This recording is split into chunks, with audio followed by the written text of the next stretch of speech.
Hello students, एक बार फिर आपका स्वागत है आपके अपने YouTube चैनल AK क्लासेस पर। प्यारे बच्चों, इससे लास्ट वीडियो के अंदर हम आपको क्लास 12 का 2019 का सेट 1 अनशोर्ड पेपर का सेट 1 बच्चों उसके कुछ क्वेश्चंस हम सॉल्व करा चुके थे। आई होप कि आपको वो सभी क्वेश्चंस अच्छे से क्लियर हो गए होंगे। बच्चों, हम लोग 2019 का सेट 1 के 5 नंबर वाले आज क्वेश्चंस कराने आपको वाले हैं। हम 1 नंबर वाले आपको करा चुके हैं, 2 नंबर वाले आपको करा चुके हैं, आज 5 नंबर वाले क्वेश्चन चलेंगे बच्चों। ठीक है, तो बहुत ही इंपॉर्टेंट है। 5 प्रश्न 5 नंबर के बोर्ड एग्जाम में इस पार्ट में पूछेंगे, फिर आने वाले और भी 5 नंबर के क्वेश्चन आएंगे। तो 25 नंबर का कुल मिला के ये खंड होने वाला है जो मैं आज कराने जाने वाला हूँ। तो बच्चों, इस खंड को बहुत अच्छे से समझिएगा क्योंकि 25 नंबर ये खंड आज आपको देके जाने वाला है। ठीक है बच्चों, तो सारे क्वेश्चन बहुत आराम से, ठीक है, एकदम बिल्कुल बेहतरीन स्ट्रेटेजी के साथ समझाने में आपको वाला हूं।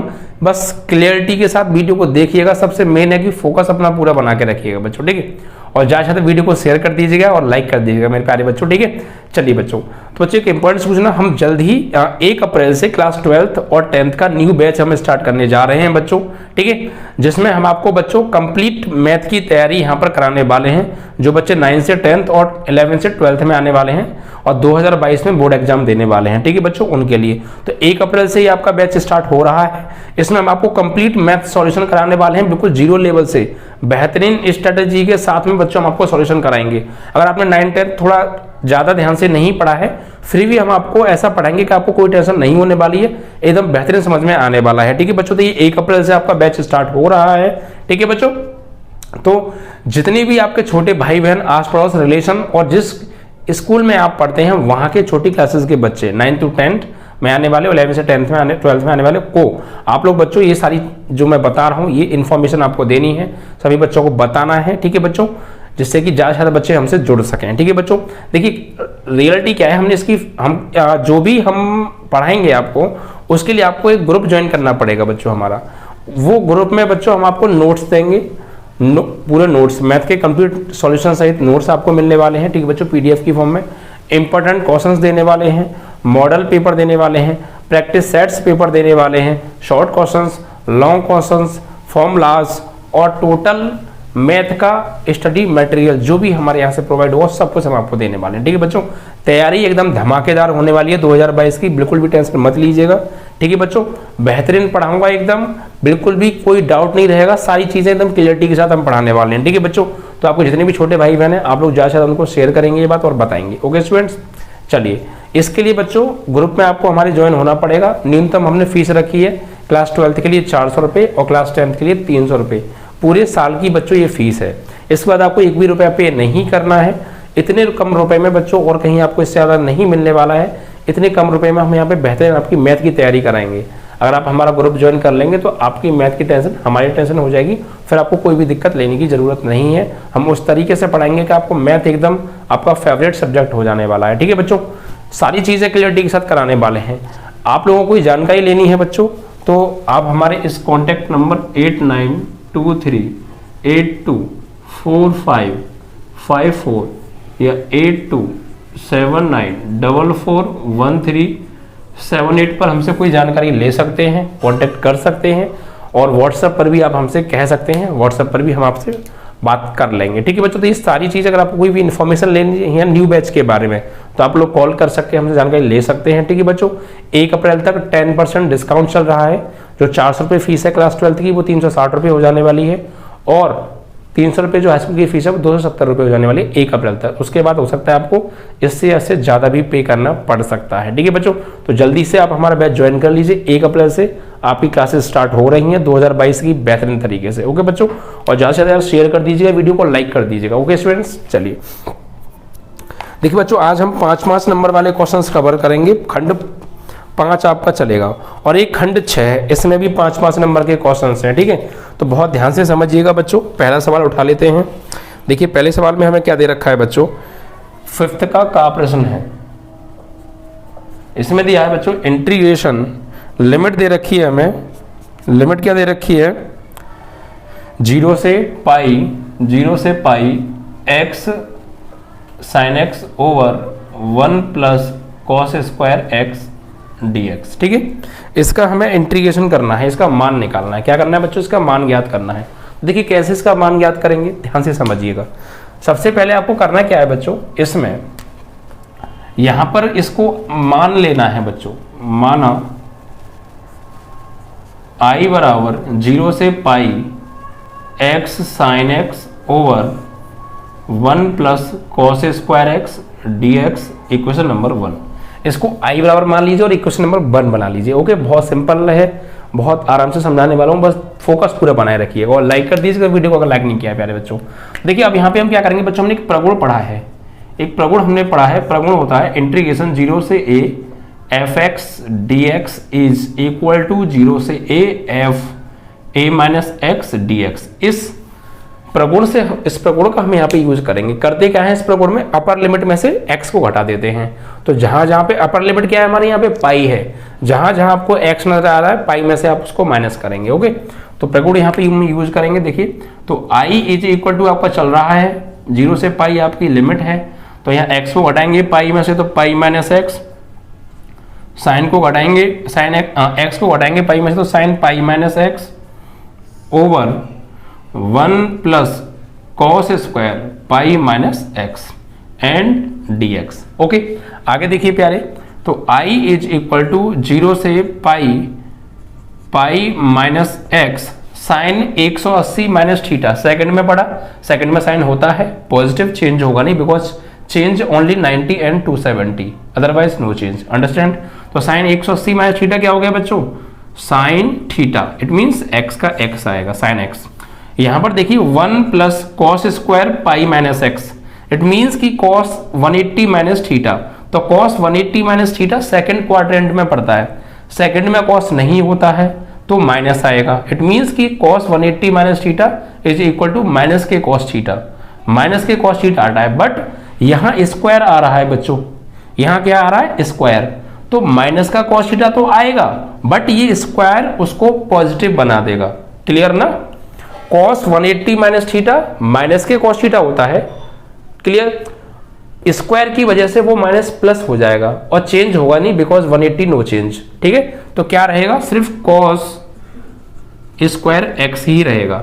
ठीक है, और इसको अब आपको आगे क्या करना है, i इज इक्वल टू 0 से पाई तो है, इस साइन एक्स का पाई में मल्टीप्लाई कर दीजिए, तो पाई साइन एक्स, फिर x में कीजिए तो x sine x over 1 plus cos square x and dx। ठीक है, अब क्या करेंगे आप, इसका डिवाइड इसमें अलग कर दीजिए और इसका डिवाइड इसमें अलग कर दीजिए। ओके, तो i इज इक्वल टू 0 से पाई लिमिट है, 1 प्लस कॉस स्क्वायर एक्स का डिवाइड करने वाले हैं पाई साइन एक्स में, तो देखिए पाई साइन एक्स तो ऑलरेडी है और इसमें डिवाइड होगा 1 प्लस कॉस स्क्वायर एक्स से, फिर माइनस एक्स साइन एक्स तो यहाँ है, में डिवाइड करने वाले हैं 1 प्लस कॉस स्क्वायर एक्स से and hold dx। It is equation number second. इतना आपको काम करना था। ठीक है, पहले जो भी फंक्शन दिया है उसके i के इक्वल मान लो, इक्वेशन नंबर 1 बना लो, फिर इसमें प्रगुण नंबर 4 यूज कर लो। ठीक है, फिर इसको सॉल्व आउट करो, इक्वेशन नंबर सेकंड बना लो। अब इन दोनों इक्वेशंस को ऐड कर दीजिए बच्चों, क्या करना है आपको, ऐड करना है। ठीक है, तो देखिए ऐड कैसे करेंगे, लेफ्ट हैंड साइड में लेफ्ट हैंड साइड ऐड होगी एंड राइट हैंड साइड में राइट हैंड साइड ऐड होगी। ठीक है, तो देखिए लेफ्ट में i है और यहाँ भी i है, तो it means i plus i 2i हो जाएगा, यहाँ आप लिख दीजिएगा। ओके, समीकरण 1 व 2 को जोड़ने पर, ठीक है, तो देखिए i प्लस i हो गया आपका 2i इज इक्वल टू, एक चीज ध्यान रखिएगा बच्चों, अगर दो फंक्शंस को हम ऐड कर रहे हैं, दो इंटीग्रेशंस को, और उनकी लिमिट सेम है तो हम उनको एक ही इंटीग्रेशन के अंदर लिख सकते हैं। देखिए यहाँ पे भी लिमिट 0 से पाई और यहाँ भी 0 से पाई है, तो इनको जब हम ऐड करेंगे तो एक ही इंटीग्रेशन के सिंबल के अंदर लिख लेंगे। अगर लिमिट अलग अलग होती तो फिर एक इंटीग्रेशन के अंदर नहीं लिख सकते, फिर हमें अलग अलग इंटीग्रेशन लगा कर ही लिखना पड़ता। क्लियर ना? तो यहाँ पर लिमिट सेम है तो मैं इनको एक ही इंटीग्रेशन के अंदर ऐड करूंगा, 0 से पाई तो ये है ही, पहले मैं इसको लिखूंगा x sine x over 1 plus cos square x, मैं ऐड करूंगा किसको, ये पूरा पार्ट ऐड होने वाला है, तो pi sine x upon pi sine x over 1 plus cos square x. ठीक है, एंड माइनस के x साइन एक्स, माइनस के x sine x over 1 plus cos square x and whole dx। ठीक है, टोटल को हमने एक ही इंटीग्रेशन सिंबल के अंदर लिख लिया बिकॉज लिमिट सेम थी, तो एक ही के अंदर हमने इसको जो है ऐड कर दिया। अब गौर दीजिएगा बच्चों, x sine x upon 1 plus cos square ये पॉजिटिव पार्ट है और ये नेगेटिव पार्ट है बट सेम है, तो प्लस माइनस होने के कारण ये कट गए, तो बचा क्या 2i is equal to limit 0 से पाई, यहां बचा आपका पाई sine x over 1 plus cos square x dx। Clear? अब देखिए क्या करेंगे, अब आप यहां पर ये जो cos x है इसको लेट कर लेंगे, cos x को मान लेंगे t के इक्वल, क्योंकि cos x को मानने पर हमें ऊपर जो है वो मिल जाने वाला है। ठीक है, तो ये पाई तो कांस्टेंट है, इसे बाहर ले लेंगे और यहां पे मानेंगे माना cos x is equal to t।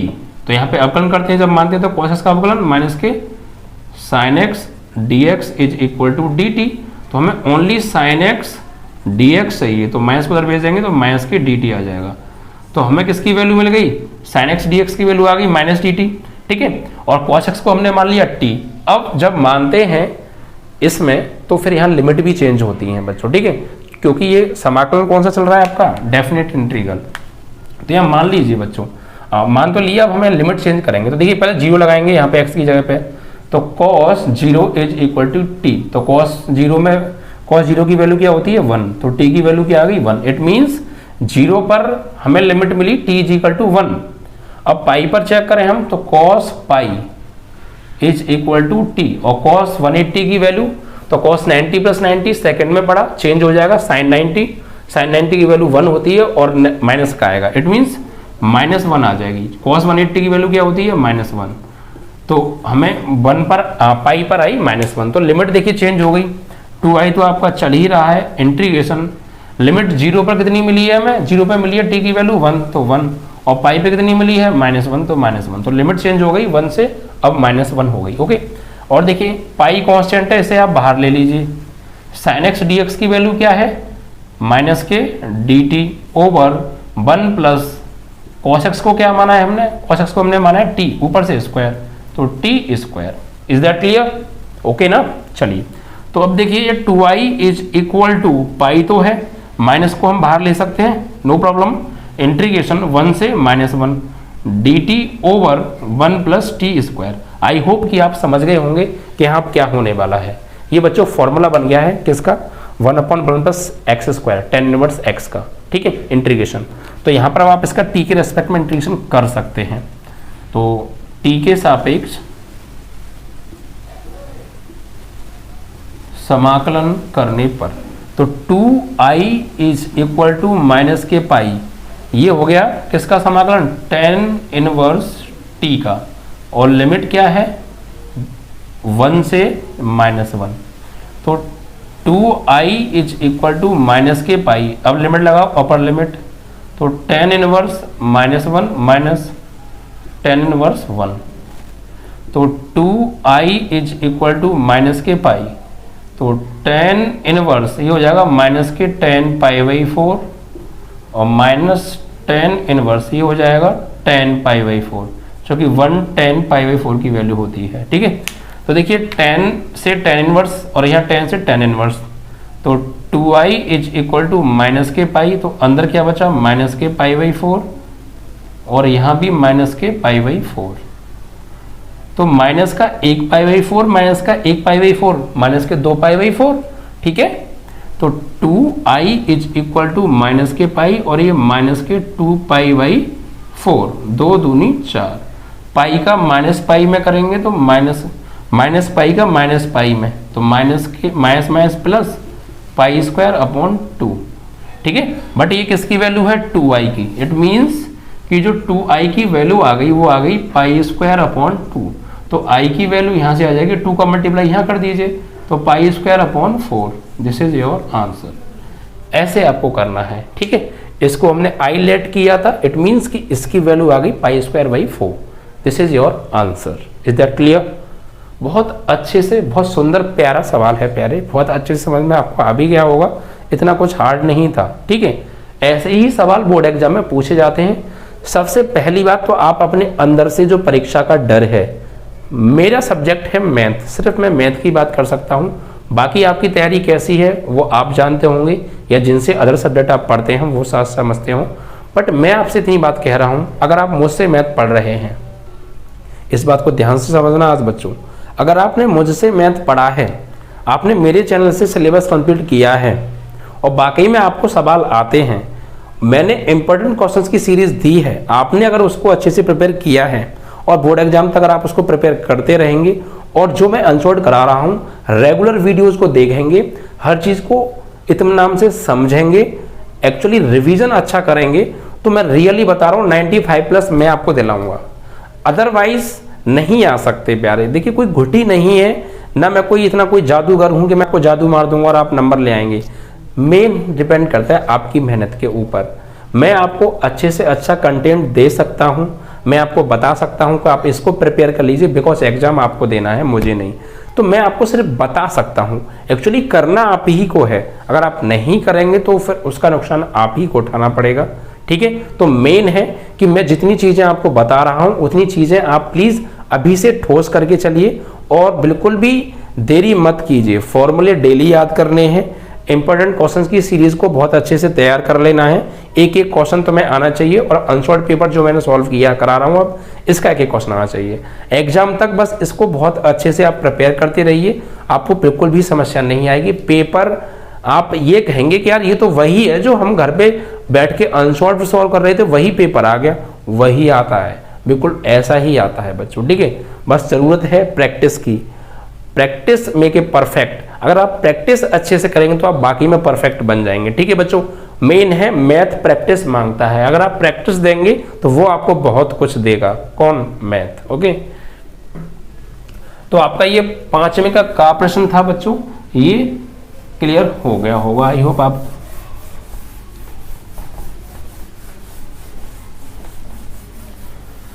चलिए बच्चों, तो 5 नंबर का सवाल था बच्चों, और 5 नंबर लाइक भी था और बहुत अच्छा था, ठीक है। ऐसे ही बोर्ड एग्जाम में क्वेश्चन पूछे जाते हैं, बिल्कुल भी घबराने की आवश्यकता है नहीं, बस जितना बता दिया उतना कर लो, टाइम तुम्हारे पास है, ठीक है। अदर सब्जेक्टों को भी देखते रहना, पता बड़े मैथ में लगे रहो, है ना।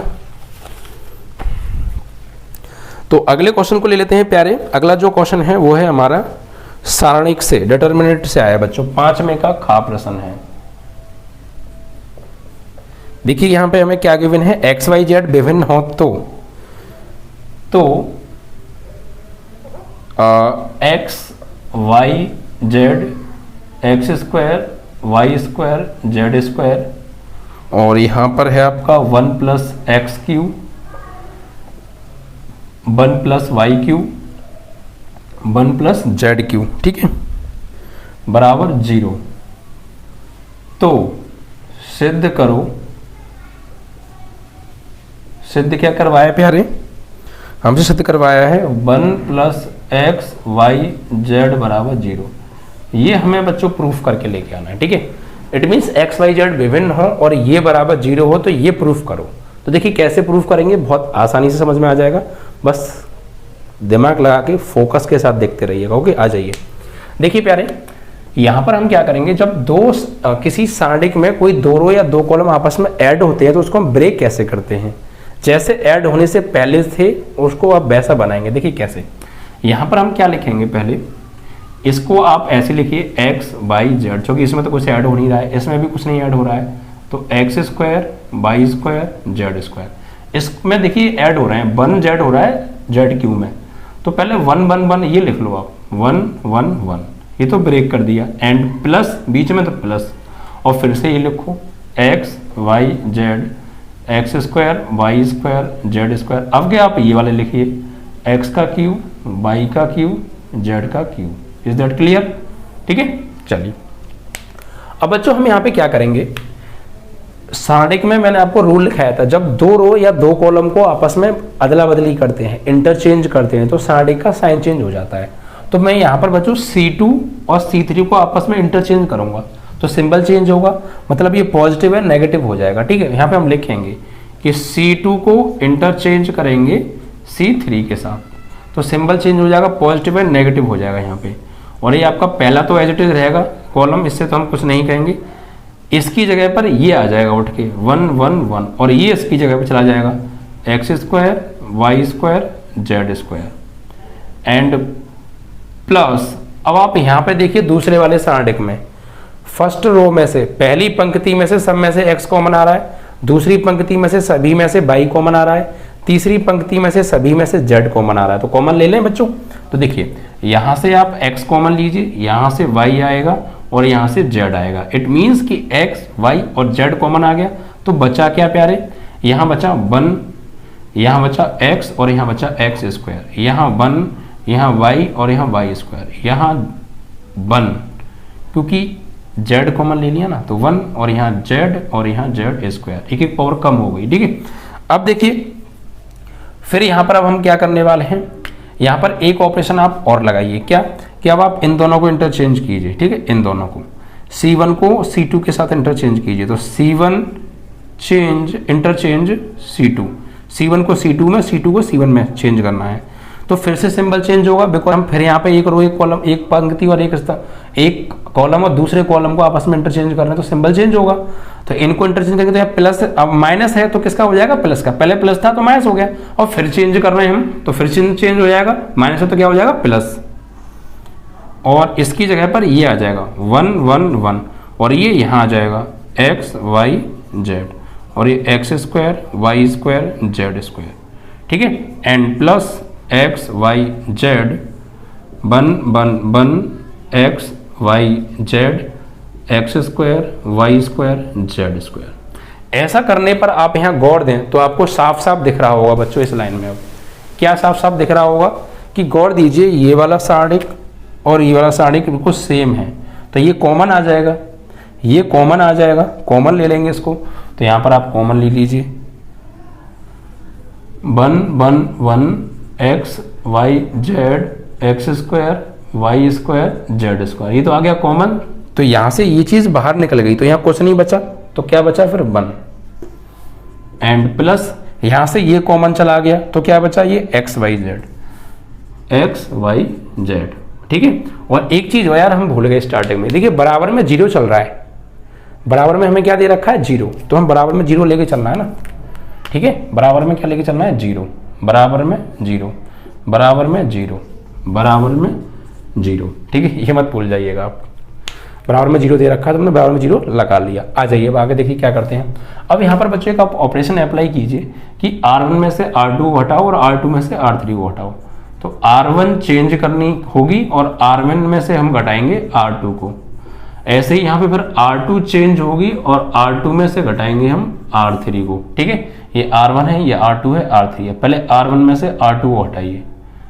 तो देखिए इन एलिमेंटों में से ये वाले एलिमेंट घटेंगे तो 1 में से बन जाएगा तो 0, x में से y जाएगा तो x minus y, x square में से y स्क्वायर जाएगा तो x square minus y square.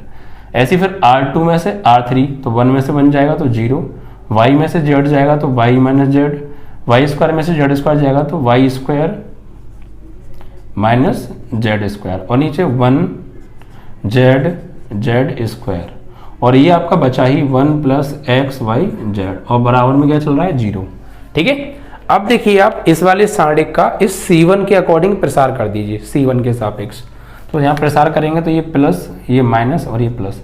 तो प्रसार करेंगे तो बच्चों यहाँ पे देखिए पहले ये 0 आएगा 0, तो पहला कॉलम और पहली रो हटेगी, इसका मल्टीप्लाई इसमें और इसका मल्टीप्लाई इसमें करेंगे। ठीक है, लेकिन बच्चों बाहर 0 आ रहा है, देखिए यहाँ पर आप समझिए या फिर हम लिख के दिखा देता हूँ एक लाइन आपको, कोई बात नहीं। चलो तो पहले तो ये 0 आएगा, ठीक है, और तो ये पहला कॉलम और पहली रो तो इसका मल्टीप्लाई इसमें, यानी बाई माइनस जेड का मल्टीप्लाई होगा जेड स्क्वायर में, फिर माइनस भाई फर्स्ट कॉलम गया है फर्स्ट रो गई है तो इसका इसमें और इसका इसमें, तो जेड का multiply by square minus z square में। ठीक है, चलिए फिर उसके बाद ये आएगा माइनस के 0, माइनस के 0, माइनस के 0,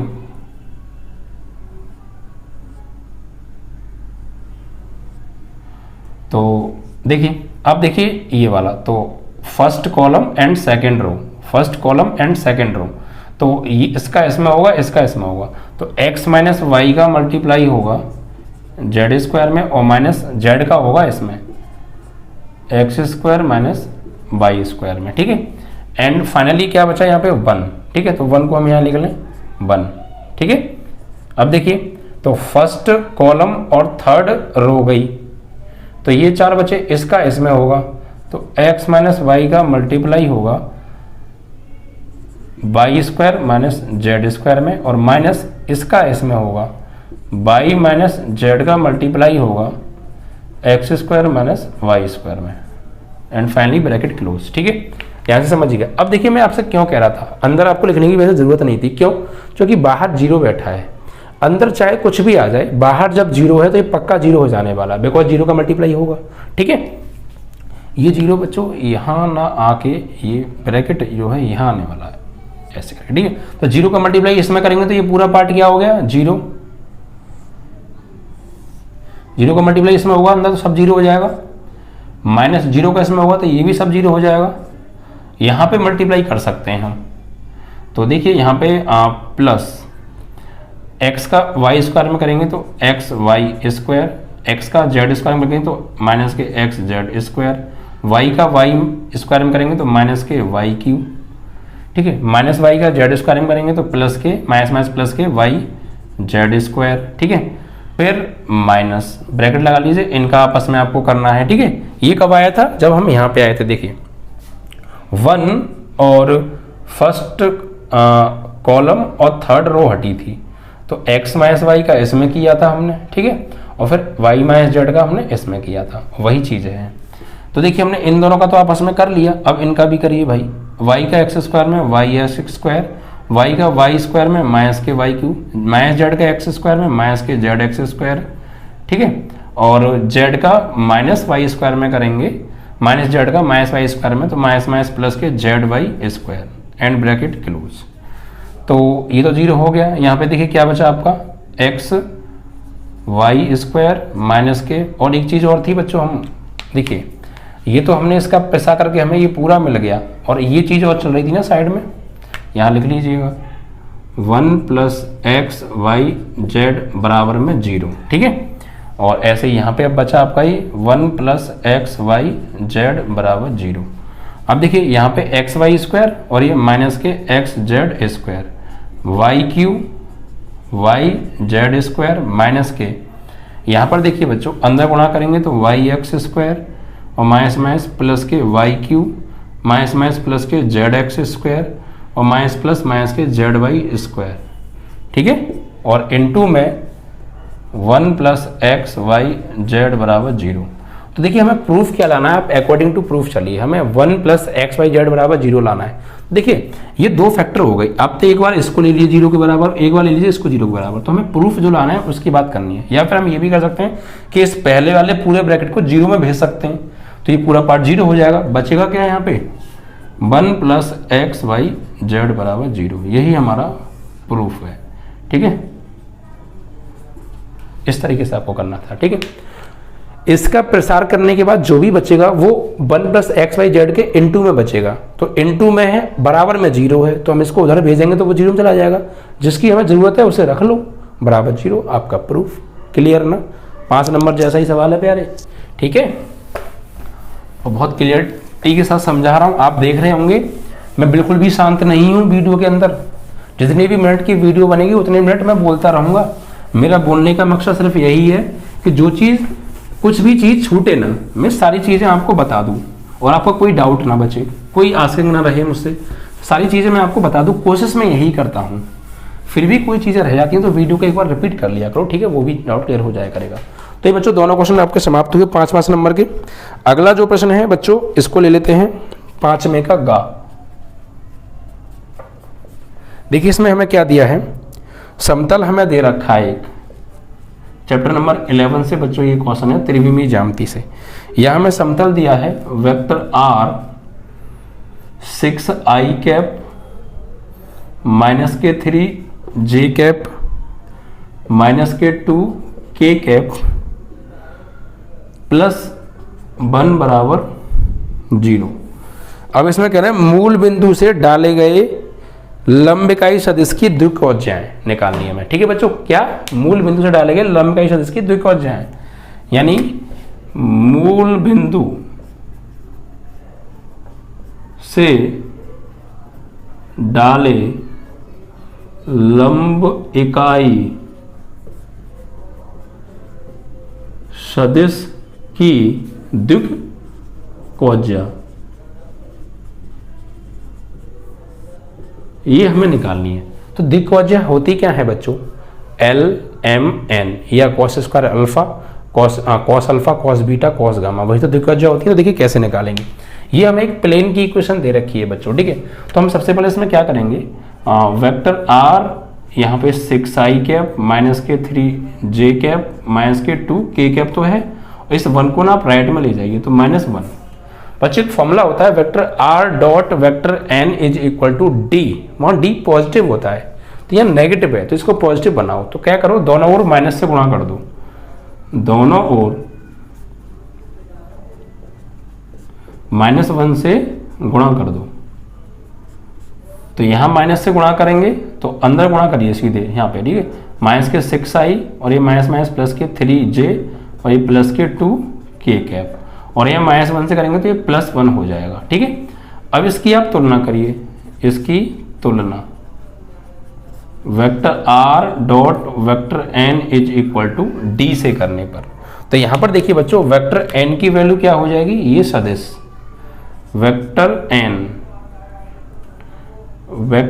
n बराबर माइनस के 6i कैप प्लस के 3j कैप प्लस के 2k कैप हो गया। ठीक है, अब देखिए आपको क्या करना है, लंब इकाई सदिश के द्विकोज्याएं निकालनी है। तो पहले निकालो लंब इकाई सदिश। तो लंब इकाई सदिश का फॉर्मूला क्या होता है बच्चों, लंब इकाई सदिश, एकांक सदिश, यूनिट वेक्टर। तो ये फॉर्मूला होता था बच्चों n cap is equal to vector n upon मापांक वेक्टर एन, ये होता है लंब इकाई सदिश। और फिर इसके द्विकोसाइन निकालने हैं, तो कैसे निकालेंगे, n cap is equal to vector n की वैल्यू ये रही माइनस के 6i प्लस के 3j प्लस के 2k cap and divide by मापांक वेक्टर एन का।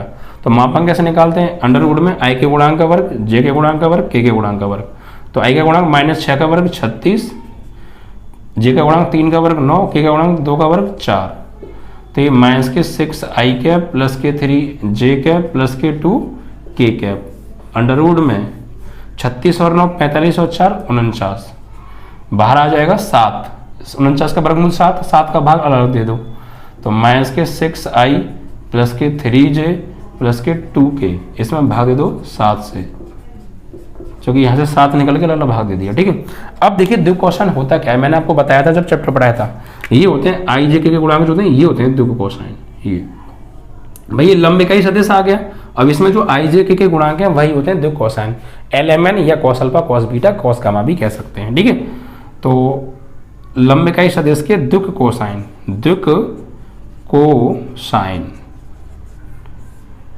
कॉस एल्फा बराबर i का गुणांक माइनस के 6/7, कॉस बीटा बराबर j का गुणांक 3/7, कॉस गामा बराबर k का गुणांक 2/7। This is your answer. ठीक है, ऐसा क्या आपको करना था, पहले जो भी आपको प्लेन की इक्वेशन दे रखी है वहां से एन कैप फाइंड आउट करना है, एन वेक्टर एन, फिर उसका लंब इकाई सदिश एन कैप निकालना है, फिर उसके जो लंब इकाई सदिश निकालने के बाद जो सदिश मिलेगा उसके जो i j k के कोएफिशिएंट होंगे, गुणांक होंगे, वही हमारे द्विकोसाइन होते हैं। ठीक है बच्चों, डायरेक्शन कोसाइन। चलिए, तो आपका 5वें का गा ये भी बच्चों यहाँ पे समाप्त हुआ। आइए आगे बढ़ते हैं, अगले प्रश्न को उठा लेते हैं प्यारे। देखिए अगला प्रश्न है वो क्या है, यहाँ पर बच्चों ये जो अगला प्रश्न है ये चैप्टर नंबर 8 से है, समाकलन का अनुप्रयोग, 5वें का घ प्रश्न है। यहाँ पर बच्चों देखिए क्या दे रखा है, यहाँ हमें एक वक्र दे रखा है बच्चों, एक वक्र हमें दिया है, वक्र क्या है, y is equal to x square, equation number 1, और एक रेखा दे रखी है बच्चों y is equal to 4, equation number 2। इन दोनों से घिरे हुए क्षेत्र का क्षेत्रफल हमें निकालना है। तो पहले तो सबसे मेन है प्यारे कि हम लोग ये पहचानें कि वक्र कौन सा है, y is equal to x square बोलो या x square is equal to y बोलो, ये बच्चों पैराबोला है, परवलय है। और कौन सी परवलय है? अपवर्ड पैराबोला, वाई एक्स की पॉजिटिव साइड पे बनने वाली परवलय है ये, ठीक है। तो इसका डायग्राम हम यहाँ पे कैसे ड्रॉ करेंगे, देखिए ऐसे कुछ इस तरीके से हम यहाँ पे डायग्राम्स ड्रॉ करने वाले हैं। ये it is upward parabola, x square is equal to y, ठीक है। और x is equal y is equal to 4 line है, एक तो इस परवलय से और y इज इक्वल टू 4 से घिरा हुआ क्षेत्रफल। तो y इज इक्वल टू 4 कहाँ होगी? y एक्स पर 4th पॉइंट पे, मान लीजिए पहला, ये दूसरा, ये तीसरा, ये चौथा, तो यहाँ होके जारी होगी y इज इक्वल टू 4। ये है y बराबर 4।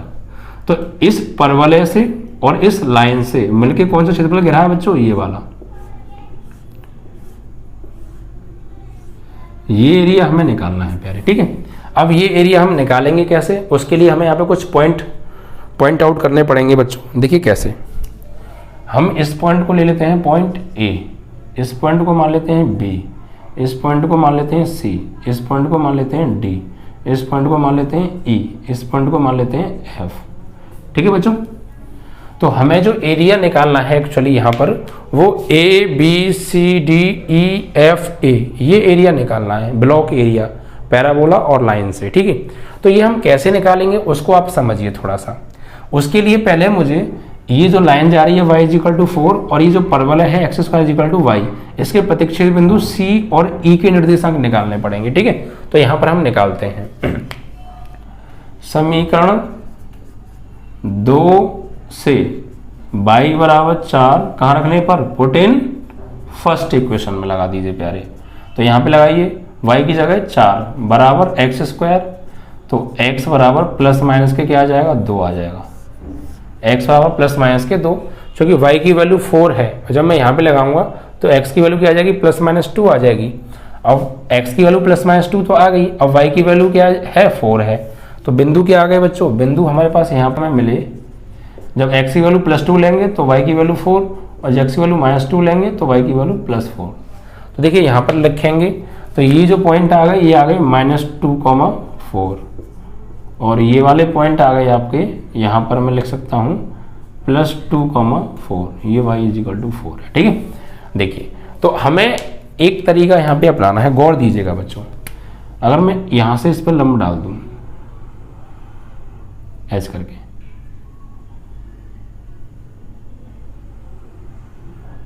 ये F पॉइंट है, ठीक है। तो गौर दीजिए, मैं क्या करूंगा, मुझे ये पूरा एरिया चाहिए, तो मैं ऐसा ना करूं कि सिर्फ इस भाग का क्षेत्रफल निकाल लूं जो मुझे दिख रहा है इस समय, ये वाला भाग, और इस भाग का क्षेत्रफल निकाल के मैं इसमें 2 से गुणा कर दूंगा तो ये भी उसमें शामिल हो जाएगा, क्योंकि ये दोनों आपस में समान है ना। तो मैं इस आधे भाग का निकाल लेता हूँ क्षेत्रफल और 2 से गुणा कर दूंगा इसमें, तो ये पूरे भाग का आ जाएगा। क्लियर ना? अब ये आधे भाग का मैं कैसे निकालूंगा उसको समझिए। देखिए आधे भाग का मैं कैसे निकालूंगा, मैं निकालूंगा पहले ये पूरा क्षेत्रफल, ध्यान से समझिए, उंगली मेरी को देखिए, ये जो जा रही है ये लाइन, ये मैं पूरा क्षेत्रफल निकालूंगा पहले, ये वाला, ये पूरा एरिया मैं निकालूंगा, ये पूरा एरिया, और इसमें से ये जो एरिया है कॉर्नर वाला, ये खाली ये घटा दूंगा भाई। इस पूरे एरिया में से अगर मैं खाली वाला एरिया घटा दूंगा तो ये तो बचेगा, और फिर उसमें 2 से गुणा कर दूंगा तो ये भी हो जाएगा, तो पूरा आ जाएगा, नहीं आ जाएगा? ऐसे करना है काम, ठीक है। तो यहाँ हम लिखेंगे बच्चों चित्रानुसार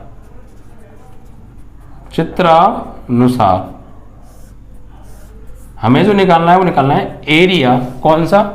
ए B C D E F A, A B C D E F A, ये निकालना है, ठीक है। तो वो हम कैसे निकालेंगे? 2 इंटू एरिया, 2 इंटू एरिया, ये जो पूरा एरिया है ये डबल है किसके? ए D E F A, A D E F ए के, ई डी ई एफ ए के, ठीक है। अब देखिए हम ये वाला एरिया कैसे निकालेंगे, ए डी ई एफ ए कैसे निकालेंगे? तो ये पूरा माइनस ये वाला, तो इस पॉइंट को मैं नाम देता हूं यहाँ पे G, ठीक है। तो अब यहाँ पे हम लिखेंगे तो 2 इंटू इस एरिया को कैसे निकालेंगे, देखिए। तो इसके लिए पहले मुझे निकालना पड़ेगा ये वाला total area, A D E G A, area A D E G A, और में से माइनस करना पड़ेगा क्या एरिया, ये वाला एरिया माइनस करना पड़ेगा मुझे, ये वाला एरिया मुझे माइनस करना पड़ेगा। तो ये कैसे करूंगा, देखिए इसका नाम क्या है, AFEGA,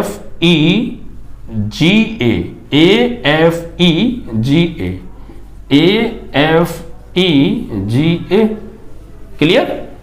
तो मेरे पास ये एक भाग का क्षेत्रफल आ जाएगा, फिर इसमें 2 से गुणा हो रहा है ये रहा, तो पूरे का आ जाएगा, आंसर आ जाएगा। ठीक है, तो देखिए आप कैसे लिखेंगे यहाँ पर देखिए बच्चों, जब हम ये वाला पूरा एरिया निकालेंगे तो यहाँ पे लिमिट जो यूज होगी, इसमें x की वैल्यू कितनी है 2, तो यहाँ पे x इज इक्वल टू 2 और यहाँ x की वैल्यू क्या है 0, तो x इज इक्वल टू 0 से x इज इक्वल टू 2 तक, इन दोनों के बीच का एरिया निकालना है ना, x इज इक्वल टू 0 और 2 के बीच का, तो limit x is equal to 0 से 2 तक हो गई।